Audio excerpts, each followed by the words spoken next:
ল্যাবরেটরিতে ঢুকে পারিজাতবাবু liquor potassium নিয়ে সুভাষিনীর রুমালের ওপর কয়েক ফোঁটা ঢাললেন। রুমালের ওপর অর্ধস্পষ্ট হলদে দাগগুলো কমলা রঙে রূপান্তরিত হয়ে গেল। তারপর শিশির তরল পদার্থ নিয়ে পরীক্ষা শুরু করলেন। একটু পরেই ডক্টর রাহা ঢুকলেন। হ্যাঁ, এই নিন পোস্টমর্টেম রিপোর্ট। পারিজাতবাবু আগ্রহ সহকারে রিপোর্টটা নিলেন। নাইট্রিক অ্যাসিড জনিত বিষ প্রয়োগে মৃত্যু। ঘাড়ে এই বিষ ইনজেক্ট করে দেওয়া হয়েছে। রিপোর্টটা পারিজাতবাবু ইন্সপেক্টরকে দেখালেন। ইন্সপেক্টর বলল, আমার মনে হচ্ছে এটা বিকাশবাবুরই কাজ।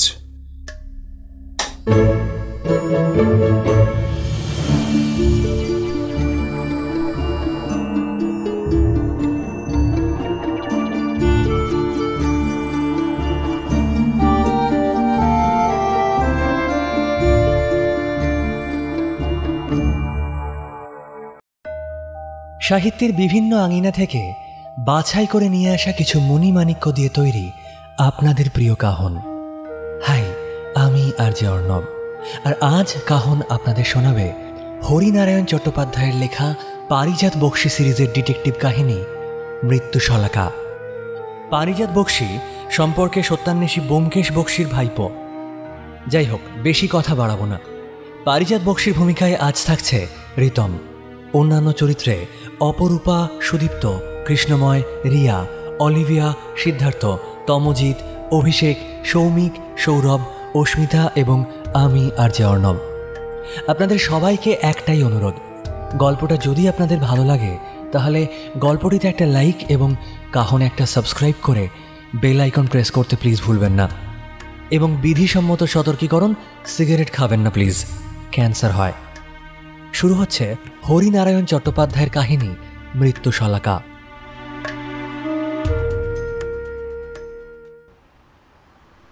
বিকাশ ঘড়ির দিকে দেখল 4:10 বাজে।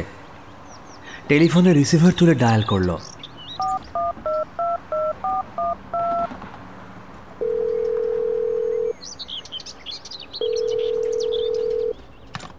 হ্যালো, হ্যাঁ আমি বিকাশ বলছি।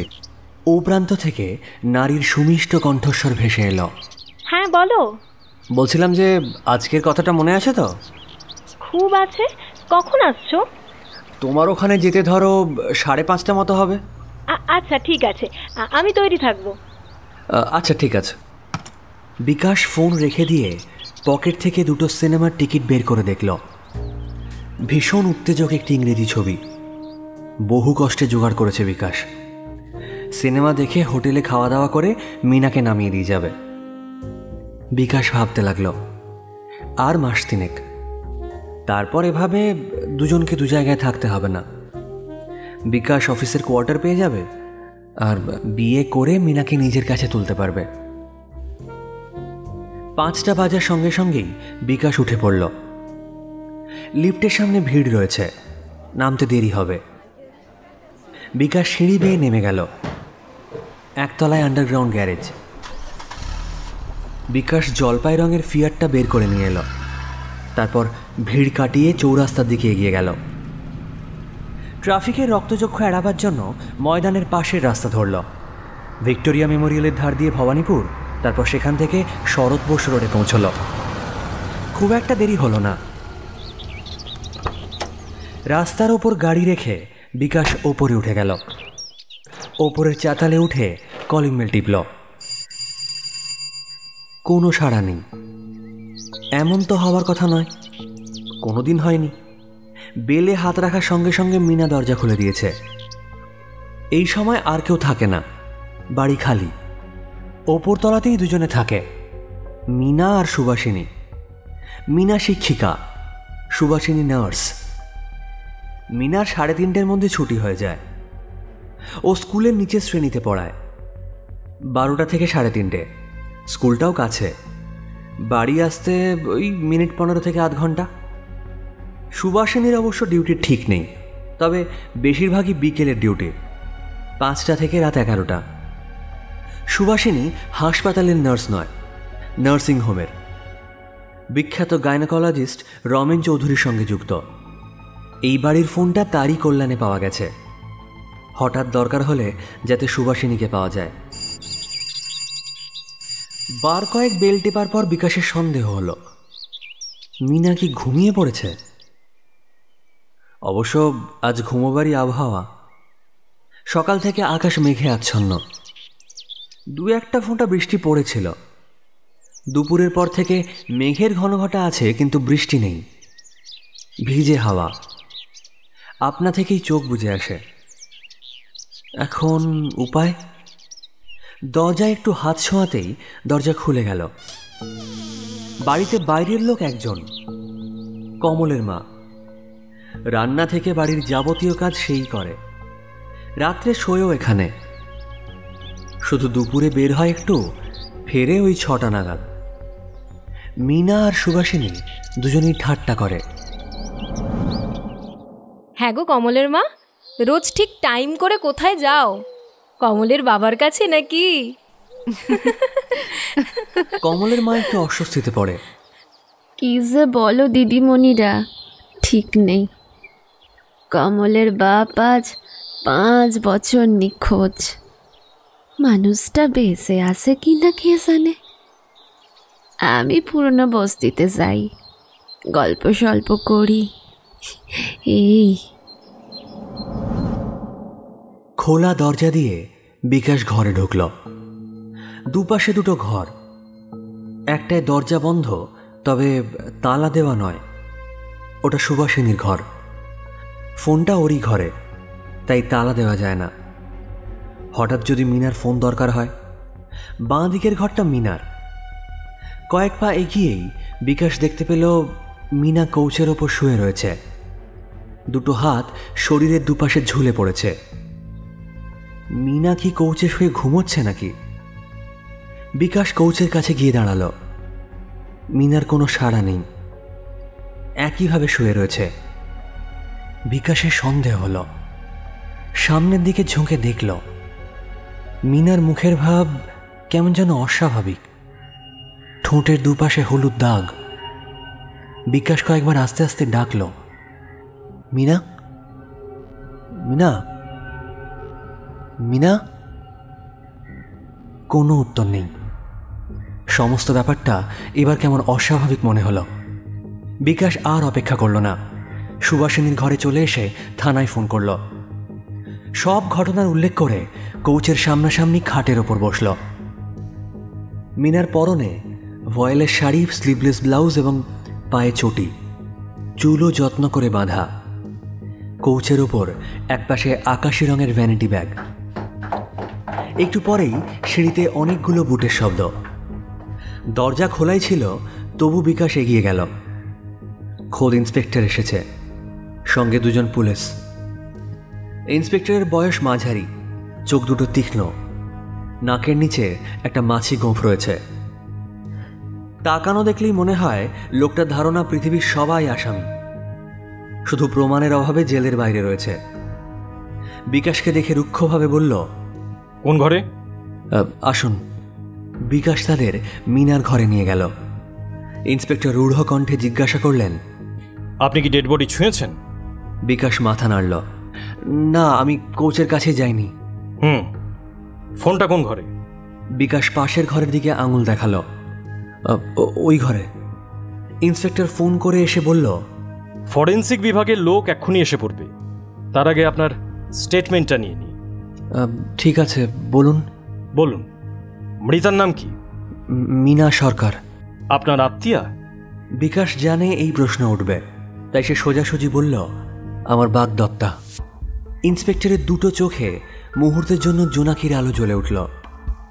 একটু থেমে আবার প্রশ্ন করল, আচ্ছা, তা মশাইয়ের নাম কি করেন? আমার নাম বিকাশ দত্ত। আমি কন্টিনেন্টাল এন্টারপ্রাইজের পাবলিসিটি অফিসার। আমার অফিসের ঠিকানা 10 নম্বর ব্রেভন রোড।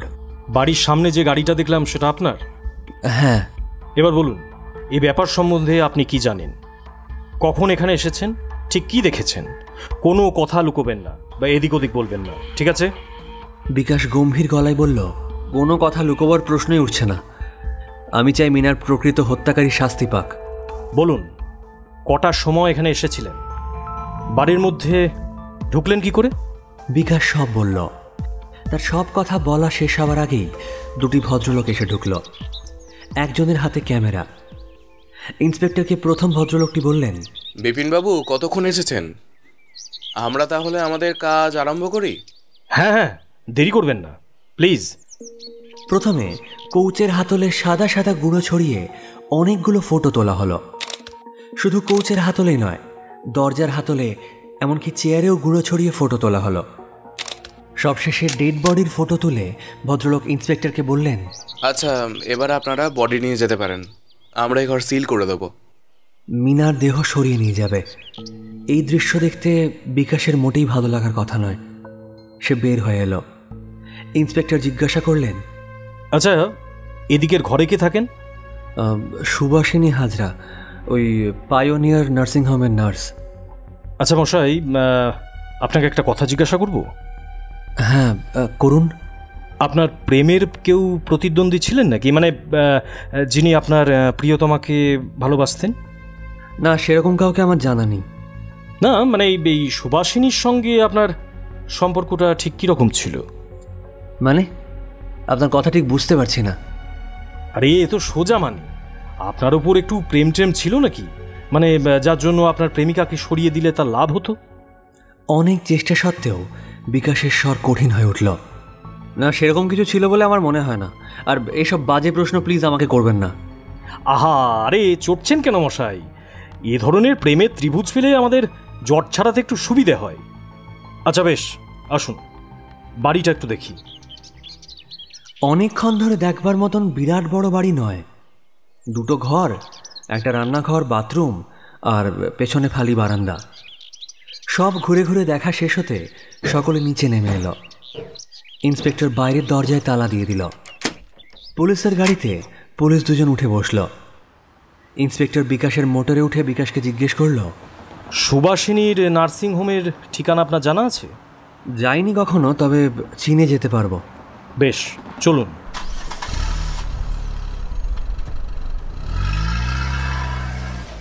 মোটর যখন নার্সিংহোমের সামনে এসে দাঁড়ালো তখন সন্ধ্যা হয়েছে। বিকাশ জিজ্ঞাসা করল, আমি কি মোটরে অপেক্ষা করব? না না, আপনিও চলুন আমার সঙ্গে, আপনাকে প্রয়োজন হবে। বিকাশ বুঝতে পারল ইন্সপেক্টর তাকে একলা ছেড়ে দেবার পক্ষপাতী নয়, তাকে চোখে চোখে রাখতে চায়।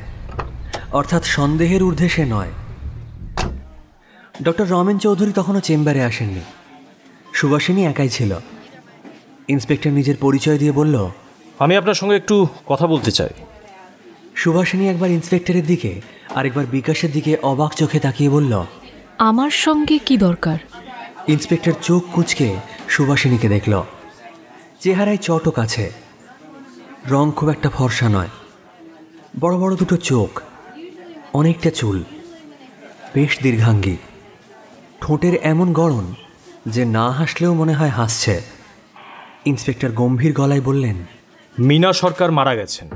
মুহূর্তের মধ্যে সুভাষিনীর মুখ পাংশু হয়ে উঠল। সে দেওয়ালে হেলান দিয়ে দাঁড়ালো, বলল, মিনা মিনা মারা গেছে? হ্যাঁ, আমাদের ধারণা তাকে খুন করা হয়েছে, তবে আত্মহত্যা হতে পারে। তবে ঠিক কি হয়েছে সেটা পোস্টমর্টেম রিপোর্ট পেলে তবে বলতে পারবো। তাই এই বিষয়ে আপনার সঙ্গে একটু কথা বলতে চাই। বলুন। সুভাষিনীর গলার আওয়াজ খুব নিস্তেজ আর করুণ মনে হলো। তারপরই বোধহয় খেয়াল হলো, বলল, বসুন আপনারা। পাশাপাশি দুটো চেয়ারে ইন্সপেক্টর আর বিকাশ বসল। একটু দূরের সামনের আরেকটা চেয়ারে সুভাষিনী। আপনি আজ বাড়ি থেকে কটার সময় বেরিয়েছেন? 4:30। তখন মীনা দেবীর সঙ্গে আপনার কথা হয়েছিল? না। সে কি, আপনাদের বাড়িতে যে কাজ করে, মানে কমলের মা, কমলের মা তো তখন ছিল না। কাজেই দরজা বন্ধ করার জন্য মীনা দেবীকে ডাকা প্রয়োজন ছিল। আমি জানতাম সিঁড়িতে আমার পায়ের আওয়াজ হলেই মিনা এসে দরজা বন্ধ করে দেবে। প্রত্যেক দিনই কি এরকম হয়, মানে আপনি চলে আসেন তারপর মীনা দেবী দরজা বন্ধ করেন? না, প্রায় মিনাকে ডাকি। তবে আজ এর ব্যতিক্রম হলো কেন? 2 দিন আমার সঙ্গে মিনার কথা বন্ধ ছিল। ইন্সপেক্টর সোজা হয়ে বসল। কথা বন্ধ ছিল? কেন কেন? সুভাষিনী কিছুক্ষণ মাথা নিচু করে রইল, তারপর বলল, আমার একটা ভালো শাড়ি মিনা ছিঁড়ে দিয়েছিল, আমার খুব শখের শাড়ি। এই সময় বিকাশ বলল, আচ্ছা, এই ঘটনাটা আমি জানি। ইন্সপেক্টর বিকাশের দিকে মুখ না ফিরিয়েই বলল, যাকে জিজ্ঞাসা করছি তিনিই উত্তর দেবেন। আপনি অযথা ব্যস্ত হবেন না বিকাশবাবু।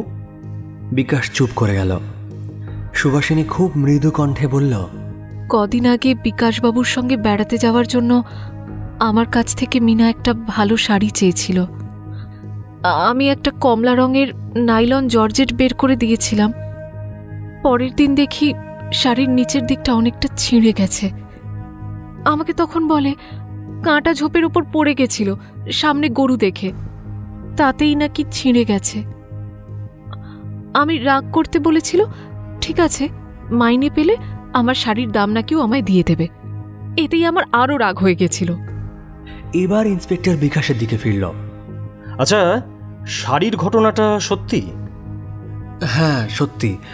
আমরা কলকাতা থেকে একটু দূরে ওই চম্পাহাটি চলে গিয়েছিলাম।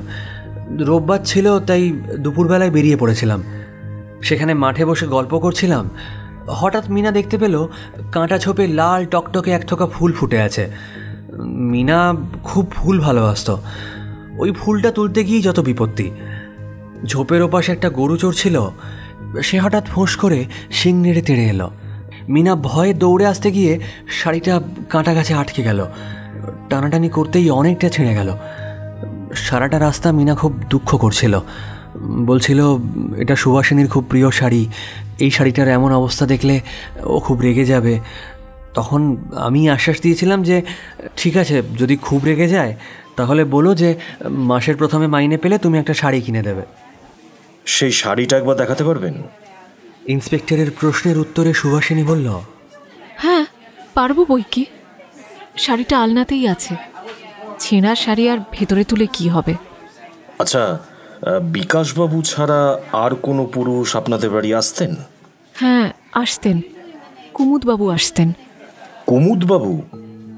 মিনা যে স্কুলে পড়াতো, কুমুদবাবু সেই স্কুলের সেক্রেটারির ছেলে।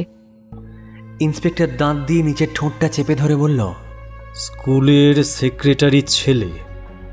সেক্রেটারি নয়? বিকাশ এই সময় বলল, আচ্ছা, আমি কি এই বিষয়ে কিছু বলতে পারি? বলুন। আসলে ওই সেক্রেটারির বয়স হয়েছে, প্রায়ই হাই ব্লাড প্রেশারে ভোগেন। সেজন্য তার পক্ষে আসা যাওয়া করা সম্ভব নয়। তাছাড়া ওই কুমুদবাবু স্কুল কমিটির সদস্য। আচ্ছা, মিনা দেবী কি স্কুলের প্রধান শিক্ষিকা ছিলেন? না, প্রধান শিক্ষিকা নয়, তবে সহকারী প্রধান শিক্ষিকা ছিল। কুমুদবাবুর ঠিকানাটা দরকার। হ্যাঁ, ওই টেলিফোন ডিরেক্টরিতে পেয়ে যাবেন। পুরো নাম কুমুদ বসাক। ইন্সপেক্টর উঠে দাঁড়ালো। ঠিক আছে, আপনি আমাদের না জানিয়ে কলকাতার বাইরে যাবেন না। যখন আমাদের দরকার হবে থানায় হাজিরা দেবেন, কেমন? সুভাষিনী কিছু না বলে ঘাড় নাড়ল। নার্সিংহোম থেকে বেরোতে গিয়েই ইন্সপেক্টর দাঁড়িয়ে পড়ল। বলল, চলুন, এসেছি যখন তখন একবার ডক্টর চৌধুরীর সঙ্গে দেখা করে যাই। রমেন চৌধুরী সামনে পুলিশ দেখে কপালে বিরক্তির আঁচড় ফেলল। কি ব্যাপার? কাকে চাই? আপনার সঙ্গে একটু কথা বলতে এলাম। ডাক্তার না হয়ে সিনেমার নায়ক হলে বোধহয় রমেন চৌধুরীকে বেশি মানাত। দীর্ঘ গৌর চেহারা, মুখের আদলে গ্রিক ভাস্কর্যের ছাপ। দয়া করে বসুন। রমেন চৌধুরী সামনের চেয়ার দেখিয়ে দিল। ইন্সপেক্টর সমস্ত ঘটনাটা বিবৃত করল। রমেন চৌধুরী দুপাশে দুটো হাত রেখে চুপ করে সব শুনল। তারপর বলল, আশা করি আপনারা নিশ্চয়ই সুভাষিনীকে এ হত্যার জন্য সন্দেহ করছেন না? অবশ্য এটা যদি আদৌ হত্যাকাণ্ড হয়। ইন্সপেক্টর হাসল, বলল, জানেনই তো আমাদের পাপী মন। হত্যার আসামিকে না পাওয়া পর্যন্ত আমরা সবাইকেই সন্দেহ করি। রমেন চৌধুরী একটু রেগেই বললেন, দেখুন, সুভাষিনীর সম্পর্কে আমি এটুকু বলতে পারি, ও আমার সঙ্গে 7-8 বছর কাজ করেছে। এরকম পরিশ্রমী, নিষ্ঠাবতী, সৎ মেয়ে আমি আর দুটি দেখিনি। তাছাড়া সব হত্যার পিছনেই একটা মোটিভ থাকে। এই মিনা দেবীর হত্যার পিছনে ওর কি মোটিভ থাকতে পারে? ইন্সপেক্টর এবার চেয়ার থেকে উঠে পড়ল। এখন আমরা কেসটা বিশদভাবে দেখিনি, কয়েক ঘন্টা হলো খবর পেয়েছি। এখন শুধু প্রাথমিক অনুসন্ধানের পর্যায়ে আমরা সকলকে জিজ্ঞাসাবাদ করছি। আচ্ছা, আসি এখন, কেমন? নমস্কার। রাস্তার ওপরে সেই ইন্সপেক্টর বলল, সুভাষিনী যে রমেন চৌধুরীর নার্স এমন তো মনে হলো না। ব্যাপারটা যেন আরো গভীরে পৌঁছেছে। বিকাশ কোনো উত্তর দিল না। উত্তর দেওয়ার মতন মেজাজ তার নেই। সারাক্ষণ মিনার কথা মনে পড়ছে, মিনাকে নিয়ে নতুন সংসার পাতার কথা। মোটরে উঠে বিকাশ জিজ্ঞেস করল, এবার কোথায় যেতে হবে? থানায় চলুন।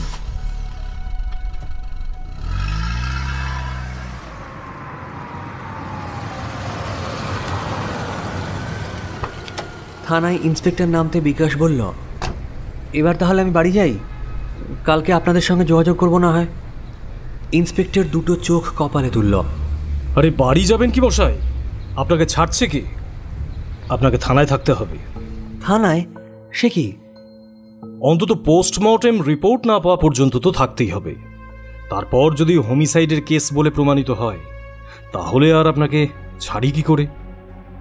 আপনারা সন্দেহ করেন আমি মিনাকে হত্যা করেছি? আরে মশাই, এখানে ছেলে বাপের গলায় ছুরি বসায়, ভাই ভাইকে বিষ দেয়, মা নিজের পেটের ছেলেকে খতম করে। অসম্ভব বলে এখানে কিছুই নেই মশাই। নিন, আসুন আসুন, চলে আসুন। বিকাশ নেমে এলো। ইন্সপেক্টরের বোধহয় দয়া হলো। আপনার বাড়িতে যদি ফোন থাকে কাউকে জানিয়ে দিতে পারে, আর যদি ফোন না থাকে ঠিকানা বলুন, আমি লোক পাঠিয়ে দিচ্ছি। বিকাশের ভৃত্য সম্বল সংসার, সে বাড়ি না ফিরলে পাঁচু খুবই চিন্তিত হবে। বাড়িতে ফোন নেই, কাউকে পাঠিয়ে একটা খবর দিলে হয়, কিন্তু কি খবর দেবে? বাবু মেয়ে ছেলে খুনের দায় হাজতে। পাঁচুর কল্যাণে এক পাঁচু থেকে পাড়ার যত পাঁচু খবরটা শুনবে। হঠাৎ বিকাশের মনে পড়ে গেল তাদের অফিসে একটা জালিয়াতির কেসে পারিজাত বক্সিকে নিয়োগ করা হয়েছিল। তিনি সত্যান্বেষী ব্যোমকেশ বক্সির ভাইপো।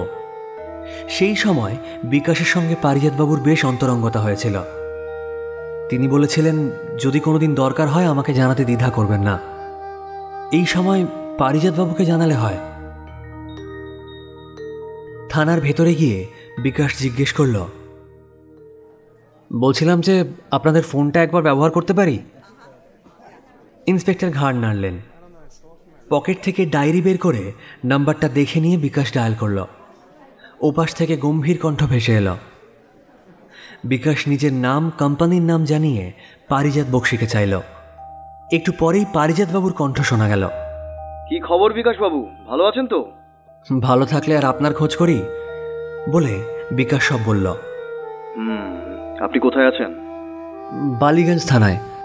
ঠিক আছে, আমি মিনিট 15-র মধ্যে আসছি।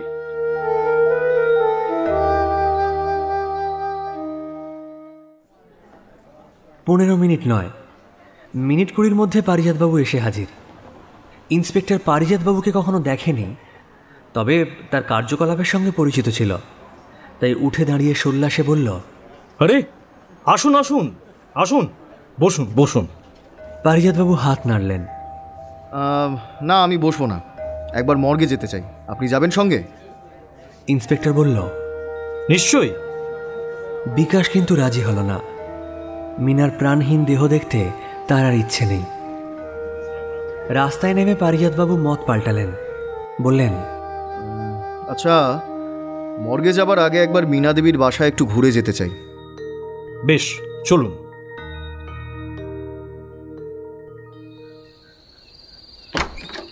পারিজাতবাবু প্রথমে মিনার ঘরে ঢুকলেন। ঢুকে অনেকক্ষণ ধরে কৌচটা দেখলেন।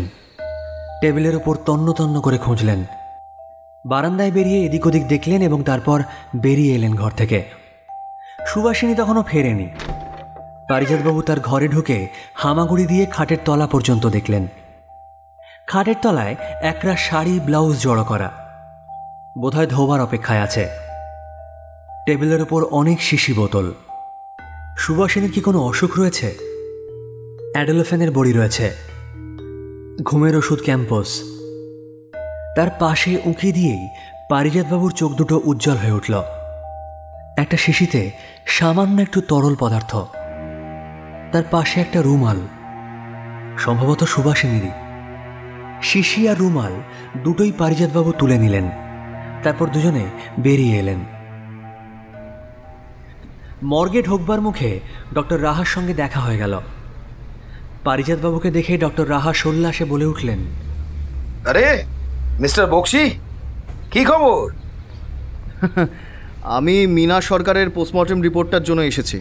হ্যাঁ, রিপোর্টটা বোধহয় হয়ে গেছে। আপনি বসুন, আমি নিয়ে আসছি। তার আগে আপনাদের ল্যাবরেটরিটা একটু ব্যবহার করব। বেশ তো, আসুন না। ল্যাবরেটরিতে ঢুকে পারিজাতবাবু লিকার পটাশিয়াম নিয়ে সুভাষিনীর রুমালের ওপর কয়েক ফোঁটা ঢাললেন। রুমালের ওপর অর্ধস্পষ্ট হলদে দাগগুলো কমলা রঙে রূপান্তরিত হয়ে গেল। তারপর শিশির তরল পদার্থ নিয়ে পরীক্ষা শুরু করলেন। একটু পরেই ডক্টর রাহা ঢুকলেন।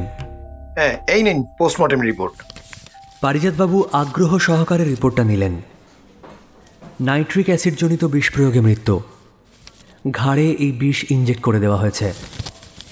রিপোর্টটা পারিজাতবাবু ইন্সপেক্টরকে দেখালেন। ইন্সপেক্টর বলল, আমার মনে হচ্ছে এটা বিকাশবাবুরই কাজ। বাড়ি খালি, মীনা দেবীর কণ্ঠবেষ্টন করে উনিই কিন্তু সিরিঞ্জ ঢুকিয়ে দিয়েছেন। কিন্তু মীনা দেবীর মৃত্যু ঘটিয়ে বিকাশবাবুর লাভ?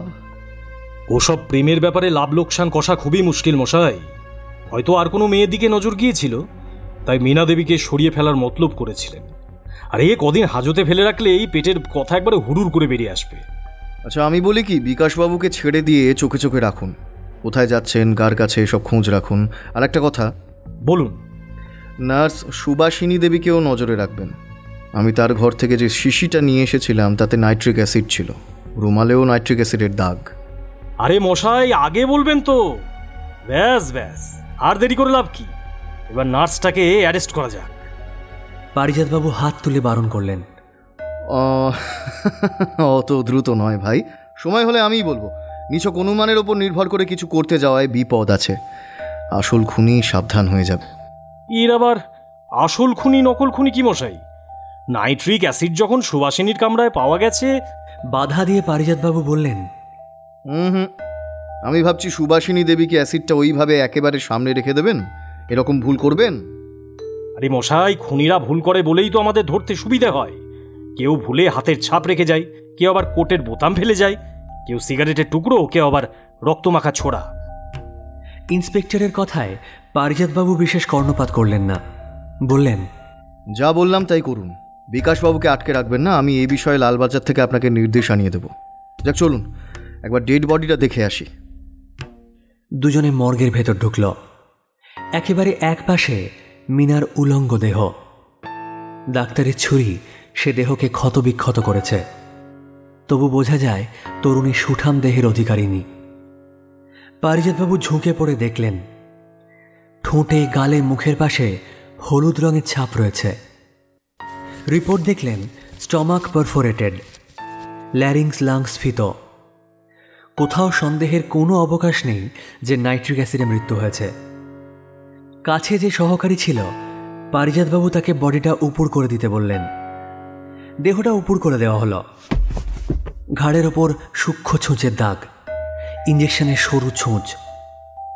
পারিজাতবাবু চিন্তা করতে শুরু করলেন। মীনা দেবী কি অসুস্থ ছিলেন?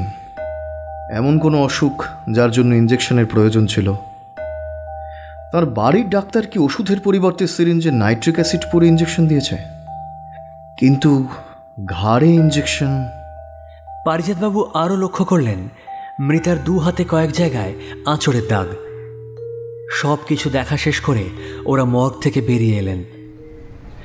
রাস্তায় নেমে ইন্সপেক্টর বলল, বলছিলাম আমি একবার কুমুদবাবুর কাছে যাব, তার স্টেটমেন্টটা নেওয়া দরকার। আপনি যাবেন নাকি? না, আমি থানায় যাচ্ছি। বিকাশবাবুকে আরও কিছু প্রশ্ন করবার আছে। কুমুদবাবু কি বলেন না বলেন পরে আপনার কাছ থেকে শুনে নেব।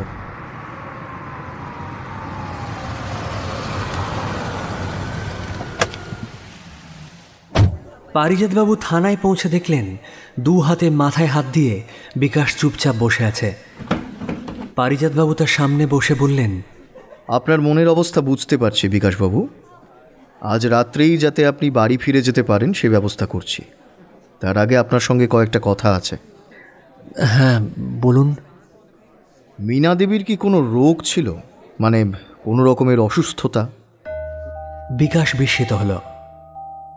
আমি তো কিছু শুনিনি। দেখুন, আমার সঙ্গে বছর তিনেকের আলাপ, তার মধ্যে কোনো অসুস্থতার কথা বলেনি, তবে মাঝে মাঝে বলতো রাত্রে ঘুম হয় না, সেজন্য ঘুমের বড়ি খেত। ঘুম কেন হতো না তা বলেছে? মানসিক কোনো অশান্তি? না, তাও নয়, তবে আমার মনে হয় ওই মিনা খুব নার্ভাস টাইপের মেয়ে ছিল, একটুতেই আপসেট হতো। আজকালকার ছেলেমেয়েরা জানেন তো, মেয়েরাও পরীক্ষার সময় নকল করে, আর ধরা পড়লে গোলমাল চেঁচামেচি, একজনকে কিছু বললে দলশুদ্ধ সব ক্লাসের বাইরে চলে যেত। এইসব হলে দেখেছি মিনা খুব উত্তেজিত হতো, রাত্রে ঘুম হতো না। ঘুমের জন্য কি কোনো ইঞ্জেকশন দিতে হতো? ইঞ্জেকশন না তো, খালি মাঝে মাঝে ওই ক্যাম্পস বড়ি খেত জানি।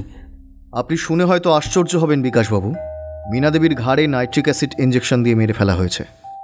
যেখানে সূঁচের দাগ পাওয়া গিয়েছে সেখানে নিজে কেউ সূঁচ ফোটাতে পারে না, কাজেই আত্মহত্যার থিওরিটা বাতিল। নাইট্রিক অ্যাসিড দিয়ে হত্যা? কিন্তু কে এমন কাজ করবে? আমি যতদূর জানি মিনার তো কোনো শত্রু ছিল না। কুমুদবাবু নামে একজন মীনা দেবীর স্কুলের সেক্রেটারির ছেলে ওর কাছে আসতেন, আপনি জানেন? হ্যাঁ, শুনেছি। কুমুদবাবুকে আপনি দেখেননি কোনোদিন? মিনার বাড়িতে দেখিনি, তবে ওদের স্কুলের এক উৎসবে দেখেছি। লোকটিকে আপনার কেমন মনে হয়? দেখুন, ভালো খারাপ কোনো মতামত গঠন করার অবকাশই হয়নি। মিনার কাছে শুনেছিলাম যে লোকটা খুব দাম্ভিক। লোকটি বিবাহিত? না, মানে প্রথম স্ত্রী মারা যাবার পর আর বিয়ে করেননি। আচ্ছা, কুমুদবাবু কি বেশিরভাগ দুপুরের দিকেই মীনা দেবীর কাছে আসতেন? না, দুপুরে তো মিনা স্কুলে, ভদ্রলোক ফোন করে সন্ধ্যের পর আসতেন। আর মিনা ব্যস্ত থাকবে বলে আমি সেদিনগুলো যেতাম না। আচ্ছা, আজ আমি চলি। পারিজাতবাবু উঠে দাঁড়াতেই ইন্সপেক্টর ঢুকল। দেখা হলো কুমুদবাবুর সঙ্গে? ইন্সপেক্টর মাথার টুপিটা টেবিলের ওপর আছড়ে ফেলে বলল, আরে আর কি বলবো, আরে মহাচালিয়াত লোক মশাই, আরে কথাই বলতে চায় না। তারপর থানায় রাখার ভয় দেখাতে তখন মুখ খুলল। কি বুঝলেন? মিনা সরকারের মৃত্যু সংবাদটা শুনে প্রথমে একটু চমকে উঠল, তারপর বলল মেয়েটি খুব একটা সুবিধা ছিল না মশাই, অনেকের সঙ্গে ওই ডুবে ডুবে জল খাচ্ছিল, তাদেরই কেউ হয়তো ফাঁসিয়েছে। বিকাশ উত্তেজিত কণ্ঠে বলে উঠল, এসব মিথ্যে কথা। আহ বিকাশবাবু, আস্তে। পারিজাতবাবু হাত তুলে তাকে শান্ত হতে বলে ইন্সপেক্টরের দিকে ফিরে বললেন, আচ্ছা, আপনার ফোনটা একটু ব্যবহার করতে পারি? নিশ্চয়ই। পারিজাতবাবু লালবাজারে ডায়াল করে কমিশনার অফ পুলিশকে চাইলেন। একটু পরেই কথা শুরু হলো।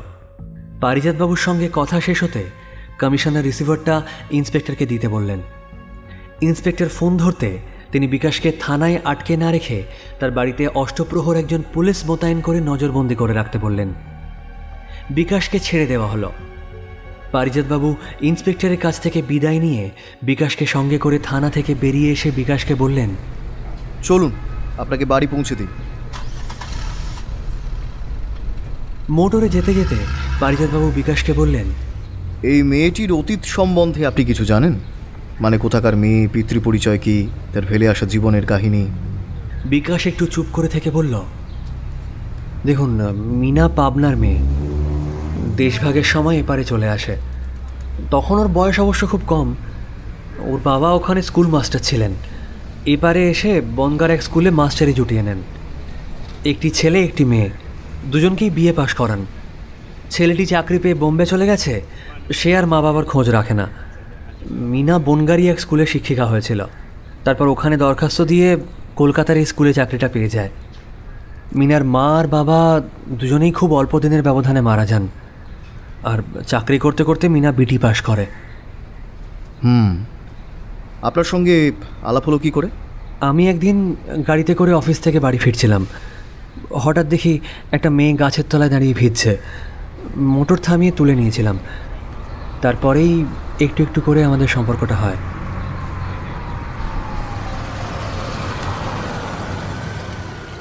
বিকাশের নির্দেশ মতো তার বাড়ির সামনে এসে গাড়ি থামালেন পারিজাতবাবু। বিকাশ গাড়ি থেকে নামতে না নামতেই পাশে একটা জিপ এসে দাঁড়ালো। জিপ থেকে একটা পুলিশ লাফিয়ে নামল। পারিজাতবাবু হেসে বললেন, নিন, আপনার পাহারা দেবার লোক এসে গেছে, আর চলি। উদ্বিগ্ন কণ্ঠে বিকাশ জিজ্ঞেস করল, আপনার সঙ্গে আবার কবে দেখা হবে? ব্যাপারটা ফয়সালা না হওয়া পর্যন্ত আমি রোজই আসব। আরেকটা কথা বলছিলাম যে আমার অফিস যাওয়ার কি হবে? মাসখানেকের জন্য ছুটি নিতে বলে পারিজাতবাবু নিজের মোটরে স্টার্ট দিলেন। ইতিমধ্যে বিভিন্ন রকম পরীক্ষা করেও ফরেন্সিক বিভাগ কৌচে বা খাটের বাজুতে বা ঘরের কোনো জিনিসে হাতের ছাপ পায়নি।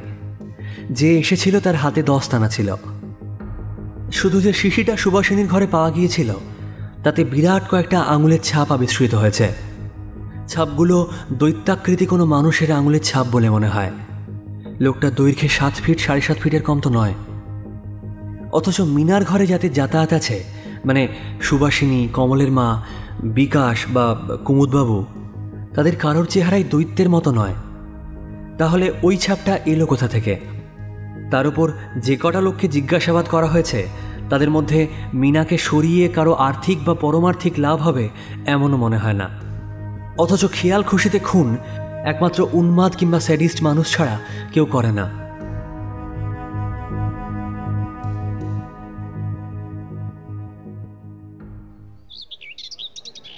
দিন 15 কাটল, হত্যার কোনো কিনারা হলো না। পারিজাতবাবু চৌরঙ্গি অঞ্চলে বিকেলের শোতে সিনেমা দেখতে ঢুকলেন। কদিন কেবল হত্যার ঘটনা নিয়ে ভাবনা চিন্তা করতে করতে মাথা ধরে গেছে। তবু কিছুক্ষণ অন্যমনস্ক হতে পারবেন। একেবারে নিটোল প্রেমের কাহিনী, কোনো রকম উত্তেজনা নেই। বিরতির আলো জ্বলতেই পারিজাতবাবু চমকে উঠলেন। একেবারে সামনের সিটে বসে রয়েছেন ডক্টর রমেন চৌধুরী, তার পাশে একটি তরুণী। পারিজাতবাবুর ধারণা হয়েছিল তরুণীটি সুভাষিনী, কিন্তু মেয়েটি পাশ ফিরতেই দেখলেন না, সুভাষিনী নয়, এ তরুণী অনিন্দ সুন্দরী। তারপর সিনেমা হলের বাতি নিভে যেতে পারিজাতবাবু পর্দার দিকে আর নজর দিলেন না, সামনের সিটের দিকে চোখ ফেরালেন। বেশ বোঝা গেল দুজনের সম্পর্ক প্রেমিক প্রেমিকার। কয়েকবার রমেন চৌধুরী হাত বাড়িয়ে তরুণীকে জড়িয়েও ধরলেন। সিনেমা শেষ হওয়ার সঙ্গে সঙ্গে পারিজাতবাবু দ্রুত পায়ে বেরিয়ে এসে লবিতে অপেক্ষা করতে লাগলেন। রমেন চৌধুরী আর তরুণী এগিয়ে আসতেই সামনে গিয়ে বললেন, হ্যালো ডক্টর, শো দেখতে এসেছিলেন বুঝি? 2-1 মুহূর্তের দ্বিধা, তারপরেই রমেন চৌধুরী চিনতে পারল। আরে পারিজাত বাবু, কি খবর? আশেপাশে খুনি আসামি আছে নাকি? কি আশ্চর্য, আমরা কি কেবল খুনির পেছনেই দৌড়ই নাকি? আমাদের কি অন্য জীবন থাকতে নেই? বলে পারিজাতবাবু বারবার তরুণীর দিকে দৃষ্টিপাত করতে রমেন চৌধুরী বলল, আসুন আপনার সঙ্গে আলাপ করিয়ে দিই। ইনি আমার বাগদত্তা কেয়া বাগচি। আর কেয়া ইনি বিখ্যাত শখের গোয়েন্দা পারিজাত বক্সি। ওর কাকা ব্যোমকেশ বক্সি তো। কেয়া উচ্ছ্বসিত হয়ে উঠল। আরে আপনি একদিন আসুন না আমাদের বাড়ি, আপনার অভিজ্ঞতার গল্প শুনবো। যাব একদিন, এই তো ডক্টর চৌধুরীর সঙ্গেই যাব। আচ্ছা, নমস্কার। পারিজাতবাবু ভিড়ের মধ্যে মিশে গেলেন। তারপর ময়দানের ধারে পার্ক করা মোটরে যখন উঠলেন তখন তার মুখ গম্ভীর, চিন্তার মেঘে আচ্ছন্ন। তাহলে সুভাষিনী রমেন থিওরি টিকল না, নতুন উপাদান সংগ্রহ করতে হবে। অবশ্য ডক্টর চৌধুরীকে অপরাধী ভাবার কোনো কারণ ছিল না। এই সব 7-5 ভাবতে ভাবতে পারিজাতবাবু সুভাষিনীর ফ্ল্যাটে গিয়ে হাজির হলেন। বেল টিপতে যে দরজা খুলে দিল, পারিজাতবাবু আন্দাজ করলেন সেই কমলের মা। তাকে বসতে বলে কমলের মা সুভাষিনীকে ডেকে আনল। চেহারা দেখে মনে হলো সুভাষিনী সম্ভবত ঘুমোচ্ছিল। উস্কো খুস্কো চুল, শাড়িটা কোনো রকমে জড়ানো। পারিজাতবাবুকে দেখেই তার দু চোখে ভয়ের ছবি ফুটে উঠল। মাফ করবেন, অসময়ে আপনাকে বিরক্ত করলাম, কিন্তু আপনি নিশ্চয়ই চান আপনার বান্ধবীর মৃত্যুর একটা কিনারা হোক। সুভাষিনী কিছু বলল না, চুপচাপ দাঁড়িয়ে রইল। মীনা দেবীর ঘরটা তো পুলিশ খুলে দিয়েছে, আসুন ও ঘরেই বসা যাক। দরজা ভেজানো ছিল। সুভাষিনী দরজা খুলে আলো জ্বেলে দিল। ঘরটা ঠিক একই রকমই আছে, কোনো আসবাব এদিক ওদিক করা হয়নি। পারিজাতবাবু কৌচের ওপর বসলেন। সুভাষিনী বলল, আমি একটু চোখ মুখ ধুয়ে আসি। কমলের মা এমনভাবে ডাকলো, আমি সঙ্গে সঙ্গে উঠে এসেছি। ঠিক আছে, আমি অপেক্ষা করছি। সুভাষিনী ঘর থেকে বেরিয়ে যেতে পারিজাতবাবু টেবিলের ওপর থেকে একটা বই তুলে নিয়ে কৌচে হেলান দিয়ে বসলেন। সঙ্গে সঙ্গে তিনি লাফিয়ে উঠলেন। ঘাড়ে অসহ্য একটা যন্ত্রণা। হাত দিয়ে দেখলেন রক্তের ফোঁটা। এই সময় সুভাষিনী ঘরে এসে ঢুকল। পারিজাতবাবু তার কাছে গিয়ে বললেন, দেখুন তো, ঘাড়ে কি একটা ফুটলো। সুভাষিনী পরীক্ষা করে দেখল, বলল, ছোট একটা ছুঁচের দাগ, ইঞ্জেকশন দিলে যেমন হয়। তাহলে কি ওই ছিদ্রপথে কেউ কোনো উপায়ে বিষ ঢেলে দিল, মীনা দেবীকে যেভাবে দিয়েছিল? পারিজাতবাবু নিজের নাড়ি টিপে ধরলেন। না, অস্বাভাবিক কিছু নেই, হৃদস্পন্দনও স্বাভাবিক, কিছু হলে এর মধ্যেই হয়ে যেত। পারিজাতবাবু সুভাষিনীকে বললেন, আমাকে একটা ছুরি কিংবা কাঁচি দিতে পারেন? সুভাষিনী অবাক হয়ে বেরিয়ে গিয়ে একটা কাঁচি এনে টেবিলের ওপর রাখল। পারিজাতবাবু বললেন, বেশ, ধন্যবাদ। এবার আপনি নিজের ঘরে গিয়ে একটু অপেক্ষা করুন, আমার একটু কাজ আছে। আমার কাজ হয়ে গেলে আপনাকে ডাকবো। সুভাষিনী নিজের ঘরের মধ্যে ঢুকতেই পারিজাতবাবু পকেট থেকে তালা বের করে সেই ঘরটা বন্ধ করে দিলেন। তারপর এই ঘরে এসে ভেতর থেকে দরজা বন্ধ করে কাঁচি দিয়ে কৌচের কাপড় নির্মমভাবে কেটে ফেললেন। কিছুটা কাটতেই রহস্যের সমাধান হলো। একটা সিরিঞ্জ কৌচে স্প্রিংয়ের সঙ্গে আটকানো। কৌচে ওই জায়গায় কেউ হেলান দিলে চাপে ছুঁচটা বেরিয়ে আসে এবং যে বসে আছে তার ঘাড়ে ফুটিয়ে দেয়। পারিজাতবাবুর ভাগ্য ভালো, সিরিঞ্জটা খালি। শেষ বিষটুকু মীনাকে প্রয়োগ করে সিরিঞ্জ বর্তমানে শূন্যগর্ভ, তাই খালি ছুঁচটা ঘাড়ে ফুটেছিল। মারাত্মক কিছু হতে পারেনি। মৃত্যুর রহস্য সম্বন্ধে বোঝা গেল, কিন্তু মস্তিষ্কটি কার? সিরিঞ্জটা রুমালে জড়িয়ে পারিজাতবাবু পকেটে রাখলেন।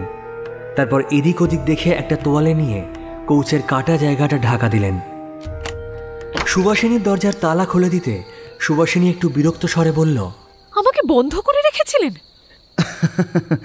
আমাদের কথা আর বলবেন না, সময় অসময়ে আমাদের অদ্ভুত সব কাজ করতে হয়। আসুন, আপনার ঘরেই একটু বসি। মীনা দেবীর ঘরে আমি তালা লাগিয়ে দেব। সুভাষিনীর পেছন পেছন পারিজাতবাবু সে ঘরে গিয়ে বসলেন। পারিজাতবাবু চেয়ারে, সুভাষিনী খাটে। কি জিজ্ঞাসা করার দয়া করে তাড়াতাড়ি জিজ্ঞাসা করে নিন, রাত হয়েছে। আপনার ঘর থেকে একটা শিশি পাওয়া গেছে, তাতে কিছু পরিমাণ নাইট্রিক অ্যাসিড ছিল। আপনি ইতিমধ্যে নিশ্চয়ই শুনেছেন নাইট্রিক অ্যাসিড প্রয়োগে আপনার বান্ধবীর মৃত্যু ঘটানো হয়েছিল। সুভাষিনী দাঁড়িয়ে উঠল। আমার ঘরে নাইট্রিক অ্যাসিড? কি বলছেন আপনি? আমি নিজে শিশিটা উদ্ধার করেছি এবং শিশির গায়ে হাতের ছাপ পেয়েছি। হাতের ছাপ? আমার হাতের ছাপ? সম্ভবত নয়, কোনো দৈত্যাকৃতি পুরুষের। আপনার কথা আমি ঠিক বুঝতে পারছি না। আপনি কেয়া বাগচিকে চেনেন? ফার্ন প্লেসের কেয়া বাগচি? হ্যাঁ, চিনি। কি করে চিনলেন? ডক্টর চৌধুরী আলাপ করিয়ে দিয়েছিলেন। আপনি জানেন কেয়া দেবী ডক্টর চৌধুরীর বাগদত্তা? শুনেছি। আমার কিন্তু ধারণা ছিল ডক্টর চৌধুরীর সঙ্গে আপনার বিয়ে হবে। আমার? অবশ্য আপনার ধারণার জন্য আমার কোনো দায় দায়িত্ব নেই। আর কি জিজ্ঞাসা করবেন? তাড়াতাড়ি করুন। আচ্ছা, বিকাশবাবু আর মীনা দেবীর মধ্যে কিরকম সম্পর্ক ছিল? ভালোই। পারিজাতবাবু কিছুক্ষণ এক দৃষ্টিতে সুভাষিনীর দিকে তাকিয়ে রইলেন। তারপর হঠাৎ কঠিন কণ্ঠে বললেন, ওরকম পাশ কাটানো উত্তর দিয়ে কোনো লাভ নেই সুভাষিনী দেবী। আপনার ঘরে বিষের শিশি পাওয়া গিয়েছে, কাজেই আপনি সন্দেহের ঊর্ধ্বে নন। সুভাষিনীর মুখ দেখে মনে হলো সে একটু ভয় পেয়েছে। মৃদু গলায় উত্তর দিল, কি ধরনের সম্পর্কের কথা জানতে চাইছেন বলুন? ওদের মধ্যে ঝগড়াঝাটি হতো? ইদানিং একটু চেঁচামেচি যেন শুনেছি। কি নিয়ে বলতে পারেন? সুভাষিনী একটু ভাবল, তারপর বলল, বেশিরভাগ দিনই আমি বেরিয়ে যাবার পর বিকাশবাবু আসতেন। দু একদিন শরীর খারাপের জন্য আমি বাড়িতে ছিলাম, সে সময় দু একটা কথা আমার কানে এসেছে। সেই দু একটা কথার ধরনই তো শুনতে চাই। মনে হয় বিকাশবাবু কি বুঝি একটা বোঝাবার চেষ্টা করতেন, আর মীনা রাজি হতো না। ব্যাপারটা ঠিক কি তা আমি জানতে পারিনি। ঠিক আছে, আর চলি, দরকার হলে আবার আসবো। পারিজাতবাবু বেরিয়ে যখন সিঁড়ির কাছে, তখন সুভাষিনী ডাকল, শুনুন। পারিজাতবাবু ফিরে তাকালেন। হ্যাঁ, বলুন। আমি এ বাড়ি বদলাতে পারি? বাড়ি বদলাবার কথা ভাবছেন নাকি? হ্যাঁ, এ বাড়িতে এরকম একটা কাণ্ড হয়ে গেল, তারপর আমার পক্ষে একলা এখানে থাকা একটু মুশকিল। বেশ, বদলাবেন, তবে নতুন ঠিকানাটা আমাকে জানিয়ে যাবেন।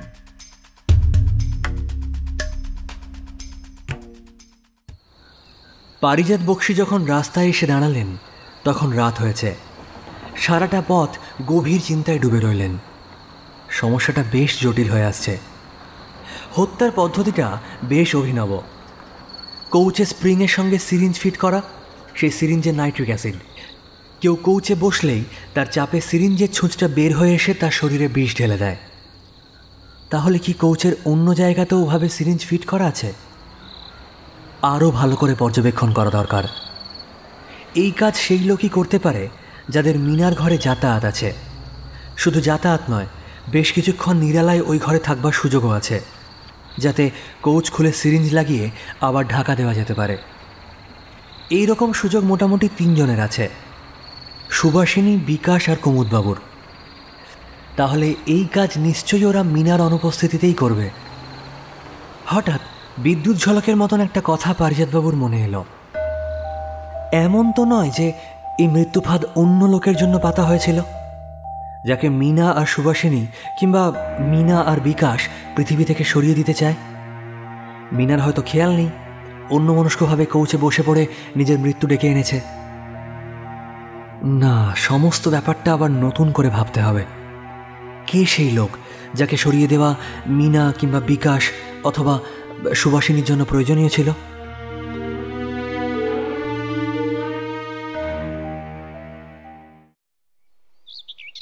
পরের দিন সকাল 7:30। পারিজাতবাবু তখনও বিছানায় শুয়ে। মাথার কাছে ফোনটা বেজে উঠল। ঘুম জড়ানো চোখে কোনো রকমে হাত বাড়িয়ে ফোনটা টেনে নিলেন উনি। হ্যালো হ্যালো, বালিগঞ্জ থানা থেকে ইন্সপেক্টর বসাক বলছি। পারিজাত বক্সী আছেন? কথা বলছি। আসলে মিনা দেবীর মৃত্যুর ব্যাপারে একটা ফয়সালা হয়ে গেছে। ফয়সালা হয়ে গেছে? আগে হ্যাঁ, আপনাকে আর বিরক্ত করিনি। আসলে আমারও এ লাইনে প্রায় বছর 15 হয়ে গেল। আরে মশাই, নরকুণ্ড তো আর কম ঘাটিনি। ইন্সপেক্টরের উচ্ছ্বাসে বাধা দিয়ে পারিজাতবাবু প্রশ্ন করলেন, কাউকে অ্যারেস্ট করেছেন? হ্যাঁ, আজ ভোরে সুভাষিনী দেবীকে অ্যারেস্ট করেছি। সুভাষিনী দেবী?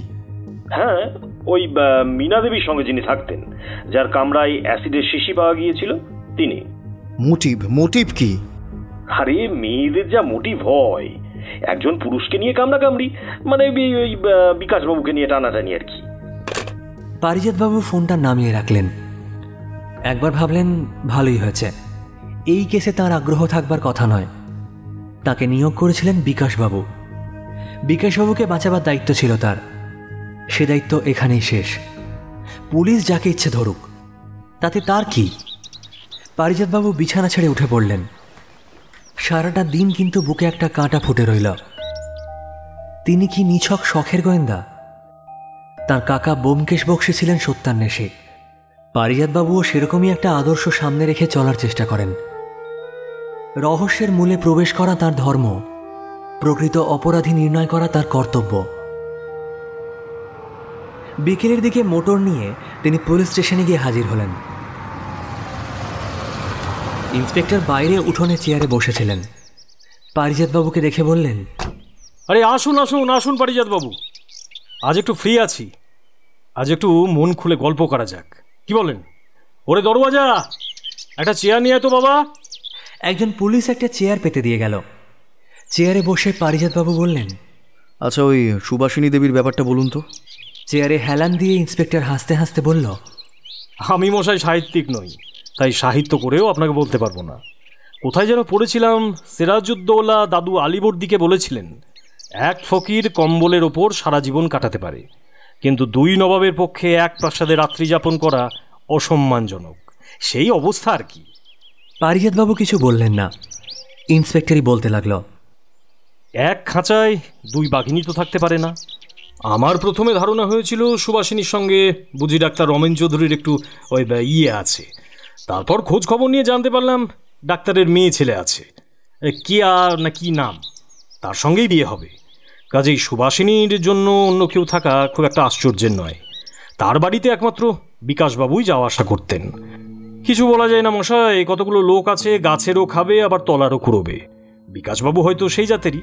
দুপুরে সুভাষিনীর সঙ্গে যখন করতে যেতেন তখন মিনা থাকতো না, আবার সন্ধ্যার সময় যখন মিনার সঙ্গে কারবার তখন সুভাষিনী নার্সিংহোমে। সুভাষিনী বোধহয় টের পেয়ে গিয়েছিলেন। তাই ঠিক করেছিলেন মিনাকে দুনিয়া থেকে সরিয়ে দেবে, আর দিলেও তাই। অ্যাসিড জোগাড় করা তার কাছে কিছুই না। খোঁজ নিয়ে জেনেছি নার্সিংহোমে কাজ করার আগে মহিলা এক হাসপাতালে কাজ করত, কাজেই অ্যাসিড জোগাড় করতে খুব একটা অসুবিধে হয়নি। শিশির গায়ে ফিঙ্গারপ্রিন্ট পেয়েছেন? দুর্মশাই, রিপোর্ট পড়ে মনে হলো কোনো পোষা গরিলাকে দিয়ে সুবাসিনী কাজ করিয়েছে। আরে বিরাট সাইজের আঙুল, ওসব রিপোর্ট মানতে গেলে আমাদের কাজ বন্ধ করতে হবে। আরও চেক আপ করেছি তো। কি করেছেন? ওই তো বিকাশবাবুর অফিসে খোঁজ নিয়েছি। ভদ্রলোক মোটামুটি ভালোই চাকরি করেন, চেহারাটাও বেশ হিরো হিরো। প্রায় দুপুরবেলা বেরিয়ে যেতেন। এবার পারিজাতবাবু সোজা হয়ে বসলেন। হ্যাঁ, ওই ঘন্টাখানেক ঘন্টা দুয়েক বাইরে কাটিয়ে আসতেন লাঞ্চে যাবার নাম করে। অথচ বিকাশবাবু চাকরের কাছ থেকে খবর নিয়েছি তিনি সকালে খেয়ে অফিস যেতেন। চাকরকে পেলেন কোথায়? বিকাশবাবুর বাড়িতে? না, পাছে বিকাশবাবু কিছু সন্দেহ করেন তাই ওর বাড়িতে যায়নি। যে সহকারী ওর বাড়ির ওপর নজর রেখেছিল সেই চাকরকে বাজারে ধরে সব জিজ্ঞাসা করেছে। বাহ, আপনি তো বেশ ভালোভাবেই এগিয়েছেন। হ্যাঁ, আপনাদের 5 জনের শুভেচ্ছায় এই লাইনে একটু নাম তো আছেই, বুঝলেন কিনা? আরে উঠছেন যে? আরে এক কাপ চা খেয়ে তো যান। না, একটা জরুরি কাজ আছে, আজ উঠি, আবার আসবো। থানা থেকে বের হওয়ার আগেই ডক্টর রমেন চৌধুরীর সঙ্গে দেখা হয়ে গেল। ভদ্রলোক গাড়ি থেকে নেমে হন্তদন্ত হয়ে ভেতরে ঢুকছে। পারিজাতবাবুকে দেখে রুক্ষ কণ্ঠে বলল, কি ব্যাপার মশাই আপনাদের? যাকে পারছেন তাকেই হাজতে পুড়ছেন। পারিজাতবাবু জেনেও না জানার ভান করলেন। কেন, কি হলো? কি হলো আপনি জানেন না? সুবাসিনীকে ধরেছেন কেন? বেচারি সকালে আমাকে ফোন করেছিল, আমি শহরের বাইরে ছিলাম, এইমাত্র ফিরে খবর পেয়ে ছুটে আসছি। পারিজাতবাবু বললেন, সুবাসিনী দেবীকে আমার নির্দেশে ধরা হয়নি। আপনি এই বিষয়ে থানার ইন্সপেক্টরের সঙ্গে কথা বলুন। আর কোনো কথা হলো না। পারিজাতবাবু নিজের গাড়িতে উঠে বসলেন। সমস্ত ব্যাপারটা কেমন যেন গোলমাল হয়ে গেল। ডক্টর রমেন চৌধুরী অল্পে ছাড়বে না, সুবাসিনীকে ছাড়িয়ে নেওয়ার জন্য যথেষ্ট চেষ্টা করবে। 302 ধারার কেস, নিছক সন্দেহের ওপর সাজা হওয়া সম্ভব নয়। মামলা কিভাবে সাজাবে ইন্সপেক্টরই জানে। হঠাৎ পারিজাতবাবু মোটর থামালেন। পাশের হল আলোর মালায় সাজানো, নিয়ন সাইনে লেখা ইন্দ্রজাল। জুনিয়র পিসি সরকারের ম্যাজিক শো হচ্ছে। সিনিয়র সরকারের ইন্দ্রজালের খুব ভক্ত ছিলেন পারিজাতবাবু। ইন্দ্রজাল নিয়ে দুজনে মিলে অনেক আলোচনাও করেছেন। ছেলেটিও সর্বাংশে বাবার গুণ পেয়েছে। মাথার জমাট ভাবটা কাটাবার জন্যই কিছুক্ষণের জন্য একটু রিক্রিয়েশন দরকার। টিকিট কেটে পারিজাতবাবু ভেতরে ঢুকে পড়লেন। পুরনো খেলার মাঝে মাঝে জুনিয়র সরকার অনেক নতুন খেলা সৃষ্টি করেছেন।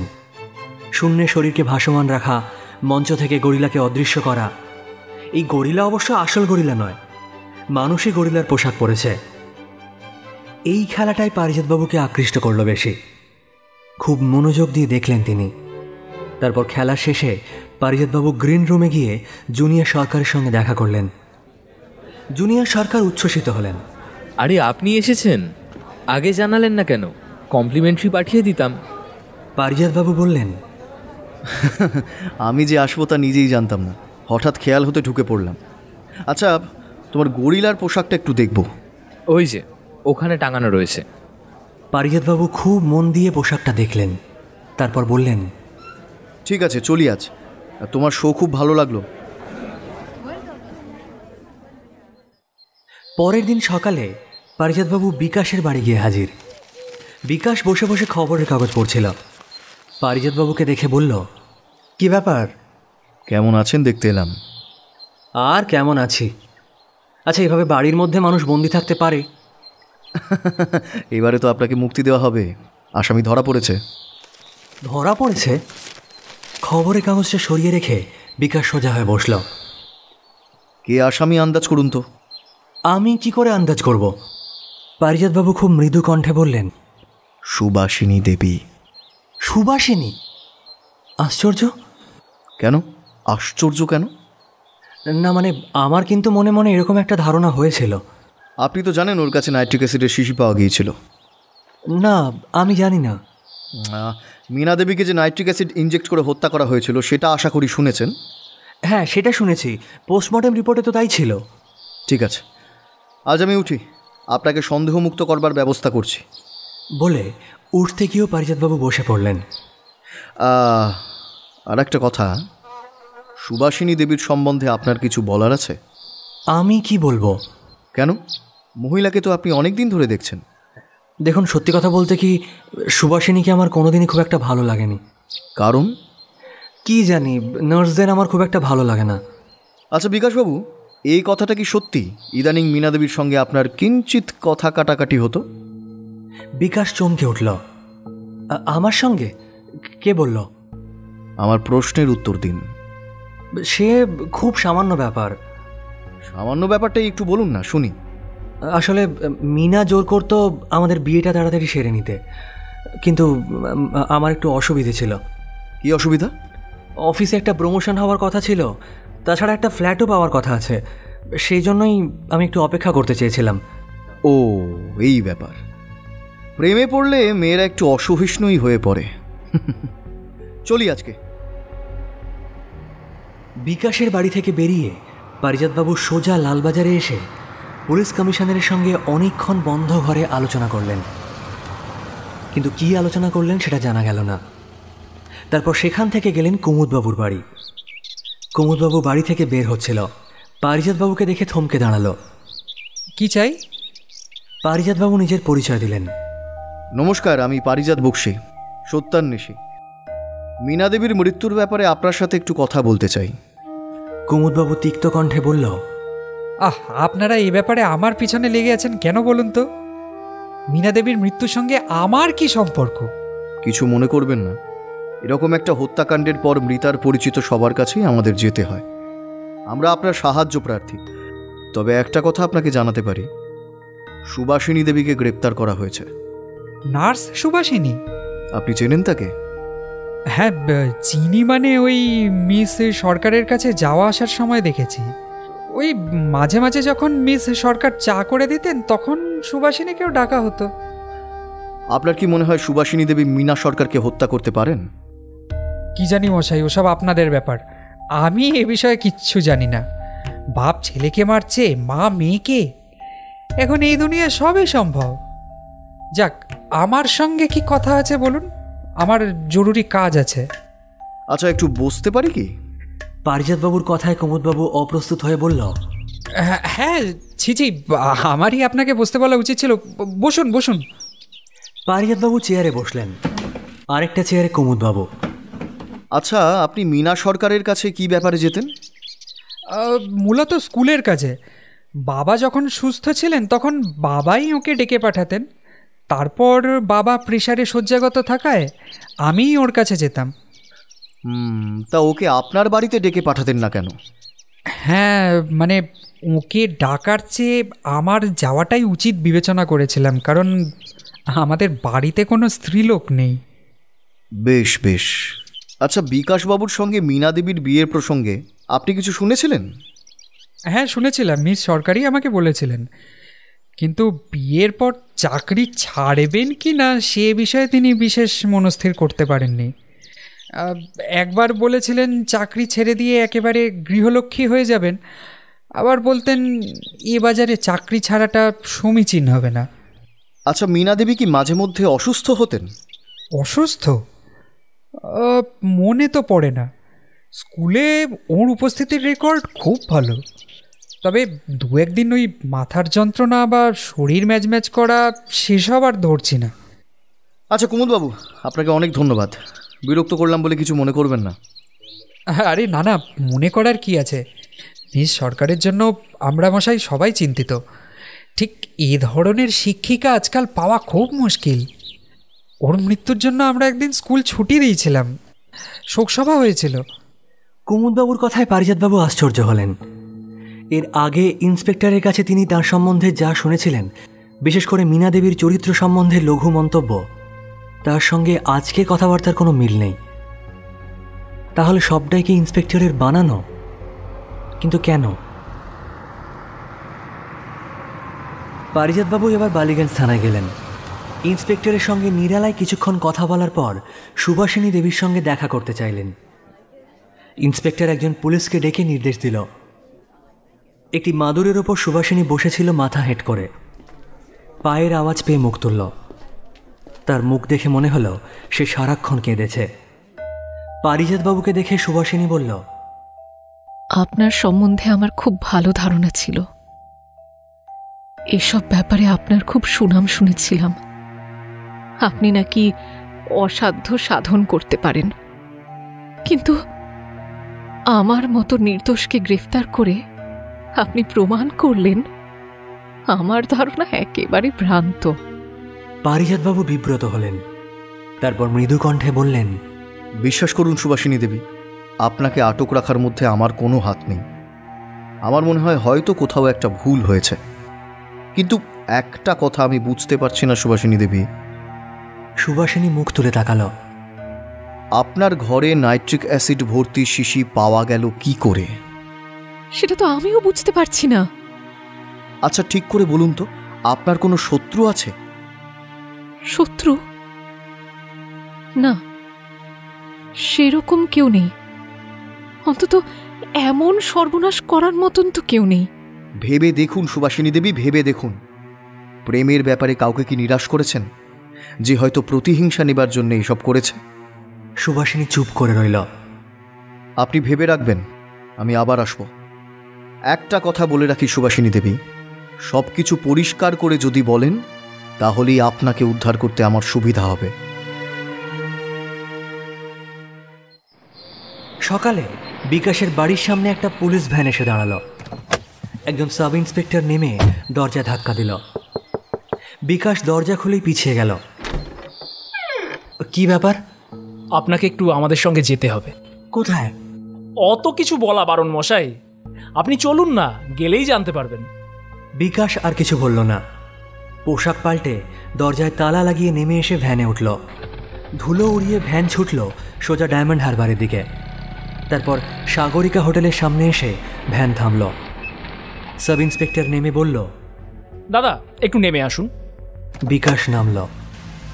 একটা রুমের মধ্যে দুজন ঢুকল। বিকাশ জিজ্ঞেস করল, এখানে আনলেন কেন?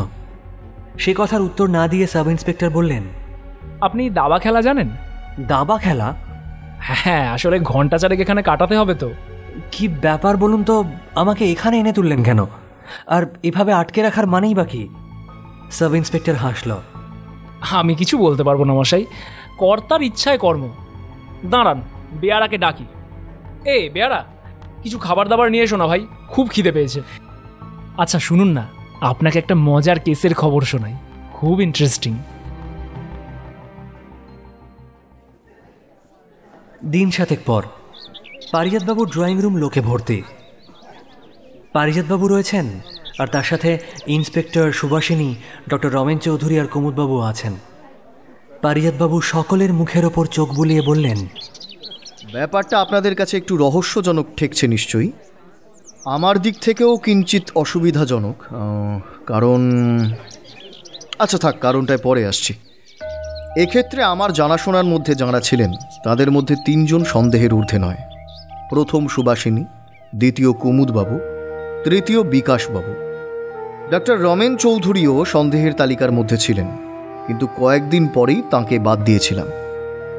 সুভাষিনী দেবীর কামরা থেকে বিষের শিশি পাওয়া গিয়েছে। সাধারণত হত্যাকারী এভাবে সকলের চোখের সামনে হত্যার প্রমাণ রেখে দেয় না। অবশ্য এটা একটা কথা নয়, ভুল সবাই করে, আর তাতেই হত্যাকারীরা ধরাও পড়ে। এটুকু জানা গেছে, সুভাষিনী দেবী আর মীনা দেবীর মধ্যে কোনো কারণে মনোমালিন্য চলছিল। কুমুদবাবু প্রায়ই আসতেন মীনা দেবীর কাছে। এখন ধরে নিলাম মীনা দেবীর প্রতি তার একটু দুর্বলতা ছিল। তার কাছে মীনা দেবীকে পাবার পথে বিকাশবাবুই সবচেয়ে বড় বাধা। কাজেই সাধারণভাবেই কুমুদবাবুর আক্রোশ থাকতে পারে বিকাশবাবুর ওপর, মীনা দেবীর ওপর নয়। অবশ্য এই ধরনের ক্রিমিনালও আছে যারা মীনা দেবীকে শেষ করতেও কুণ্ঠিত হতো না, তবে কুমুদবাবুকে সে পর্যায়ের ক্রিমিনাল বলে মনে হয়নি। বাকি রইলেন বিকাশবাবু। বিকাশবাবু মীনার প্রেমাস্পদ। আর কয়েক মাসের মধ্যে তিনি মীনা দেবীর সঙ্গে বিবাহ বন্ধনে আবদ্ধ হতেন। তিনিই প্রথম মীনা দেবীকে মৃতা দেখেন এবং পুলিশে খবর দেন। শোকেও তিনি অভিভূত হয়ে পড়েছিলেন। তাঁর আচার আচরণে সবকিছুই তিনি যে অপরাধী নন তারই সপক্ষে। মীনা দেবীর মৃত্যু কিভাবে হয়েছিল তা আপনারা জানেন। হত্যার প্রক্রিয়াটা রীতিমতো অভিনব। তার ঘরের কৌচের আবরণ খুলে গদির স্প্রিংয়ের সঙ্গে অ্যাসিড ভরা একটা সিরিঞ্জ আটকে দেওয়া হয়েছিল। কেউ কৌচে ঠিক ওই জায়গায় হেলান দিয়ে বসলেই সূঁচটি বেরিয়ে পড়ে তার ঘাড়ে বা শরীরের যে কোনো অংশে ফুটে যাবে। এই কাজ যে করবে তার মীনা দেবীর ঘরে যাবার অবাধ স্বাধীনতা থাকা দরকার, এবং বেশ কিছুক্ষণ সে ঘরে মীনা দেবীর অনুপস্থিতিও দরকার।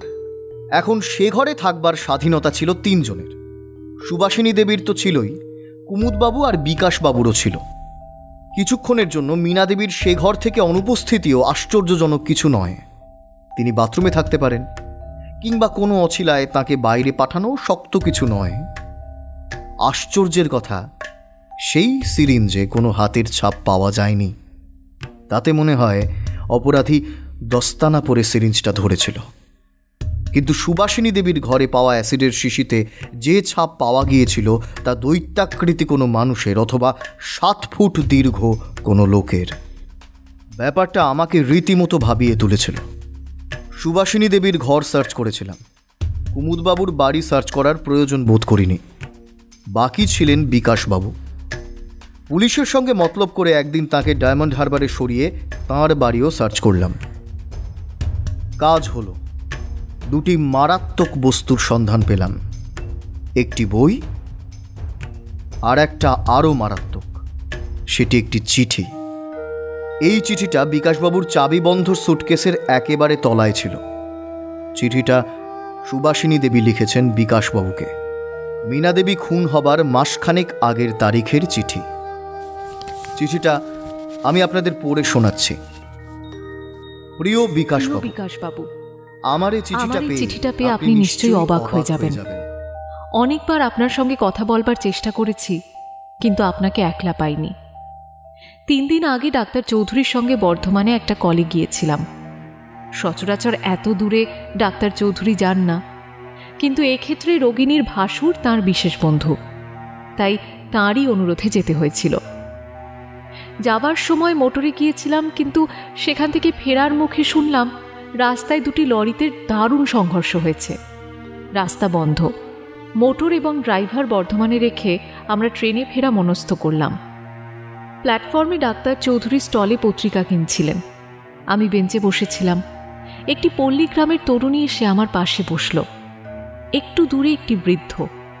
ট্রেন আসতে দেরি আছে দেখে আমি প্রথম কথা বললাম ওর সঙ্গে।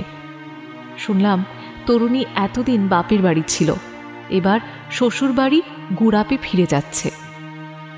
আমি কলকাতায় থাকি শুনেও বলল, আমার স্বামীও কলকাতায় থাকে। কলকাতায় নাকি বাড়ি পাওয়া খুব সমস্যা, তাই এখন আমাকে নিয়ে যেতে পারছে না। বাড়ি পেলেই বলেছে আমাকে নিয়ে যাবে। আমি তো কখনো কলকাতায় যাইনি ভাই। আচ্ছা, কলকাতা কেমন জায়গা বলতে পারো? বললাম যে কেমন জায়গা। তারপর তরুণী সলাজ ভঙ্গিতে বলল, আচ্ছা, একটা জিনিস তোমাকে দেখাবো ভাই, তুমি কিছু মনে করবে না তো? বললাম, না না, মনে করব কেন। তখন তরুণী পাশে রাখা ছোট তোরঙ্গ খুলে ছোট একটা খাম বের করল। তারপর খামের ভিতর থেকে যে ফটোটা বের করল সেটা দেখেই আমি চমকে উঠলাম। তরুণীর পাশে আপনি, পিছনে আপনারই হাতে লেখা আমার পদ্মকে দিলাম, বিকাশ। মিনার কাছে আপনার হাতের লেখা আমি অনেক দেখেছি, বুঝতে পারলাম ফটোটা যেমন আপনার, হাতের লেখাটাও তেমনই আপনারই। তার মানে আপনি বিবাহিত, আপনার স্ত্রী বর্তমান, এবং সেসব গোপন করেই আপনি মিনার সর্বনাশ করতে উদ্যত হয়েছেন। পদ্মর কাছেই শুনলাম ইদানিং আপনি আর গুড়াপে যান না, টাকা পয়সা পাঠান না, চিঠিপত্রও লেখেন না। আমি কিন্তু এটা হতে দেব না। আপনাকে 1 মাস সময় দিলাম, এর মধ্যে যদি আপনি নিজেকে সংযত না করেন তাহলে সব কথা আমি মিনাকে বলতে বাধ্য হব। আমি আপনার স্ত্রীর কাছ থেকে গুড়াপের ঠিকানাও সংগ্রহ করেছি। যদি প্রয়োজন হয় মিনাকে সঙ্গে নিয়ে পদ্মর সঙ্গে সাক্ষাৎও করিয়ে দেব। মেয়ে হয়ে একজন মেয়ের সর্বনাশ আপনাকে করতে দেব না। ইতি সুবাসিনী। আপনারা নিশ্চয়ই অনুমান করতে পারছেন এই চিঠি পেয়ে বিকাশবাবুর মেজাজ কীরকম হয়েছিল। তিনি ঠিক করেছিলেন সুবাসিনীকে পৃথিবী থেকে সরিয়ে দেওয়া ছাড়া তার আর কোনো উপায় নেই। অনেক ভেবেচিন্তে বিকাশবাবু একটা মতলব বের করলেন। তিনি একটা কোম্পানির পাবলিসিটি অফিসার। পৃথিবীর নানা দেশ থেকে নানা ধরনের পত্রিকা তার কাছে আসত। সেই সব পত্রিকার কিছু কিছু বাড়িতে নিয়ে আসতেন। তার বাড়িতেই একটি পত্রিকা দেখলাম, তাতে স্বয়ংক্রিয় একটি সিরিঞ্জের বিজ্ঞাপন। এটা ডায়াবেটিস রোগীদের নিজে নিজে ইনসুলিন নেওয়ার পক্ষে খুবই সুবিধাজনক। আমার মনে হয় বিকাশবাবু সম্ভবত এই বিজ্ঞাপন থেকেই সিরিঞ্জ আটকাবার আইডিয়াটা পেয়ে থাকবেন। সুবাসিনী দেবী যখনই মিনার ঘরে আসতেন তখনই কৌচের উপর বসতেন, কারণ ওটা ছাড়া ও ঘরে আর বসবার কিছু ছিল না। মিনা বসতেন খাটের উপরে। অবশ্য এটা খুবই দুর্বল যুক্তি, কারণ যে কোনো লোকই কৌচে বসতে পারতেন। মিনা দেবী নিজে বসতে পারতেন, কিংবা কুমুদবাবু। বিকাশবাবু সম্ভবত ভেবেছিলেন মিনা দেবীর কিছু হলে সুবাসিনী দেবী জড়িয়ে পড়বেন। কুমুদবাবুর কিছু হলে যাতে সুবাসিনী দেবীকে সন্দেহ করা হয়, সেজন্য বিকাশবাবু সুবাসিনী দেবীর ঘরে অ্যাসিডের শিশিটা রেখেছিলেন, আর সেই শিশিটা ধরেছিলেন এই বিরাট হাত দিয়ে। নিঃসন্দেহ হবার জন্য আমি আরও একটা পরীক্ষা চালিয়েছিলাম। কিছুদিন আগে বিকাশবাবুকে নিয়ে মিনা সরকারের ঘরে ঢুকলাম। আগে বিকাশবাবু কৌচে একপাশে বসলেন। আমি উঠে কৌচে বসবার ইচ্ছা প্রকাশ করে বিকাশবাবুকে সরে বসতে বলতেই তিনি আঁতকে উঠলেন, কারণ তাঁর জানা ছিল কৌচের ঠিক মাঝামাঝি জায়গায় সিরিঞ্জটা আটকানো আছে। তারপরই বিকাশবাবু উঠে দাঁড়ালেন। আমি যখন জিজ্ঞাসা করলাম কি হলো, তিনি বললেন, না, এ কৌচে আমি বসতে পারবো না। এর ওপর মিনার মৃতদেহ পড়েছিল। কথাটা মনে করতেই আমার শরীর খারাপ করছে। সবই বুঝতে পারলাম। সিরিঞ্জে অবশিষ্ট অ্যাসিড আছে কিনা সেটা বিকাশবাবুর জানবার কথা নয়। ভয়ে তিনি কৌচে বসতে পারছেন না। তারপর সুবাসিনী দেবীর সঙ্গে দেখা করে গুড়াপের ঠিকানা নিলাম। সব সত্যি, সেখানকার অবস্থা খুবই শোচনীয়। বিকাশবাবুর বাবার সেখানে কোনো রকমের সংসার চলে। বিকাশবাবু কোনো টাকা পাঠান না, খোঁজ খবরও নেন না। তার কলকাতার ঠিকানাও ওদের জানাননি, কারণ ভয় ছিল পাছে কেউ সোজা কলকাতায় চলে আসে। তার পরের কাজটা অনেকটা সহজ। বিকাশবাবুকে গ্রেপ্তার করলাম, সুবাসিনী দেবী মুক্তি পেলেন। হাজতে বিকাশবাবুর সঙ্গে দেখা করে সব বললাম। প্রথমে ভদ্রলোক ক্ষেপে উঠলেন, তারপর একে একে সব কিছু কবুল করলেন। মারা যাবার কিছুদিন আগে মিনা নাকি তাঁকে বলেছিলেন বিকাশবাবু যে দিনের পর দিন বিয়ের দিন পিছিয়ে দিচ্ছেন, এর পিছনে নিশ্চয়ই তাঁর কোনো উদ্দেশ্য আছে।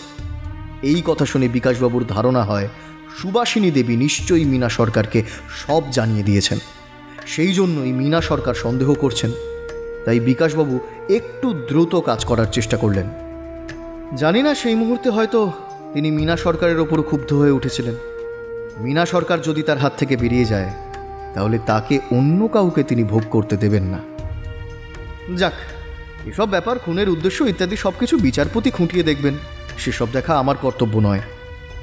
আর হ্যাঁ, বিকাশবাবুর জবানবন্দি আমি এই টেপ রেকর্ডারে ধরে রেখেছি।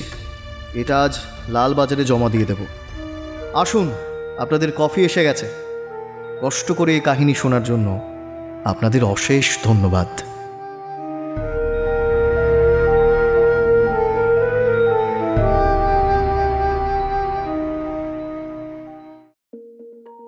আজ কাহনে শুনলেন হরিনারায়ণ চট্টোপাধ্যায়ের কাহিনী মৃত্যুশলাকা। গল্পটা যদি আপনার ভালো লাগে, গল্পতে একটা লাইক করে দেবেন প্লিজ, আর কাহনে একটা সাবস্ক্রাইব করে বেল আইকন প্রেস করে দেবেন কাইন্ডলি। পারিজাত বক্সির ভূমিকায় রিতম, বিকাশ, Arnab, Subhashini, Aparupa, Mina, Olivia, doctor Ramen Chowdhury, Sudipta, inspector Krishnamoy, Keya Bagchi এবং বিকাশের স্ত্রী রিয়া, কমলের মা অস্মিতা, কুমুদবাবু Siddhartha, doctor Raha Abhishek, forensic team member Soumik, PC Sarkar junior Sourav, সম্পাদনা কথা আবহ ও সমগ্র পরিচালনায় আমি আরজে অর্ণব। গল্প কেমন লাগলো আপনাদের কমেন্ট করে যদি জানান তাহলে খুব ভালো লাগবে। আগামী সপ্তাহে আরও একটি দুর্দান্ত গল্প নিয়ে ফিরবে কাহন।